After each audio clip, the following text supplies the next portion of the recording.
Hi everyone, Amy here with Amy's Wares, and today I have a mid-month inspiration card to share with you.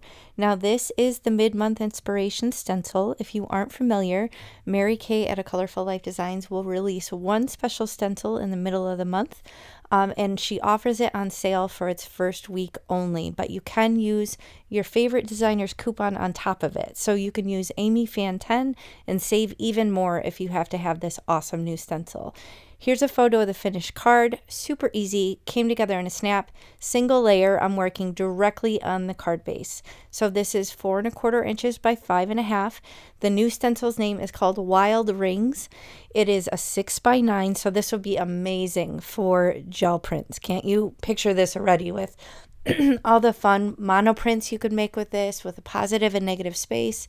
In this case, you can see what I wanted to do was mask off 2 of the little openings, and as you saw in the design, it was a fun way for me to add just a little pop of color on an otherwise kind of gray monochromatic card. So I love stencils like this. I feel like these sort of cards work for anyone. So if you struggle with cards for dudes or quote-unquote masculine cards or whatever, designs like this will work for anyone. I feel like anyone could enjoy a cool, colorful, kind of artsy, whimsical design like this. So here you can see I'm just using some great colors from Catherine Pooler and my little ink blending brushes from Altenew, and I'm filling in kind of lighter handed and heavier handed in spots. And now I'm going to mask around these 2 openings, or maybe not, maybe I'll just come in with my little blending brushes, and then I'm going to add just a couple little pops of color. So I have this yellow color, I think it might be Tiara, and then I think this might be In the Park, I'm not sure, but just 2 bright colors, kind of unexpected on the design, and I'm using these little tiny blending brushes that I got from Amazon just to fill in these 2 openings and bring in this little touch of color. So I will link these blending brushes, the stencils, all the products that I use in the video description box below. If you're ever curious, that's always where I put my products. So if you expand under the video and scroll down, you'll find those details in those links. And if you do use those links, I may get a small commission for it at no additional cost to you. So it really does help me out a lot. That is truly the best way to support your favorite card makers and your creators on YouTube, is by following their affiliate links.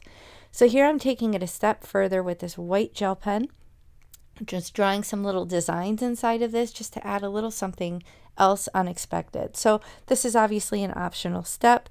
There's no artistic ability needed here. I'm just doing some little dots and some stripes, but you could absolutely skip the step if you don't want to. So I feel like stencils like this are so versatile because you can create such an easy background to just basically create the design of your card, or you could even go lighter handed than this and just slap a cute little critter sentiment a critter stamp on top of it and just have kind of a subtle background. So I love stencils like this. I feel like they're so versatile and you can use them in so many different ways. Now here I'm shopping my sentiment book. I did decide to go with the Celebrate die. Sadly, this is discontinued. I think it was Photoplay, but I grabbed a white one because I knew I wanted to custom color it to perfectly match my card. So I'm using that same green that I used for the ink blending just to kind of pounce right on top of that white die cut, and then it's a perfect match for the green that I used in the card. Now here you can see I'm fiddling a little bit, turning the card, turning the sentiment, figuring out what orientation I want to place it. And this is, of course, just a matter of preference. Now I am going to use this micro dot sheet. This is an easy way to kind of apply adhesive. Now you can see I'm rubbing off.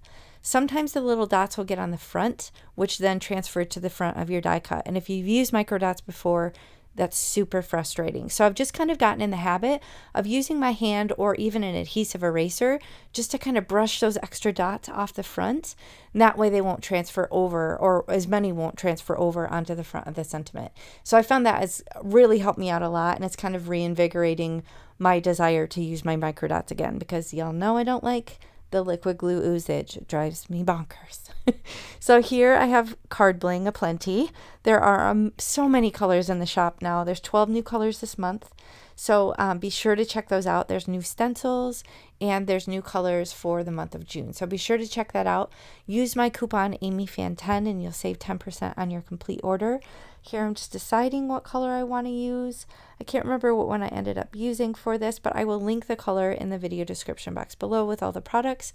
But I'm just going to put these down in a smattering on the front of the card. I usually do 3 on one side, 2 on the other.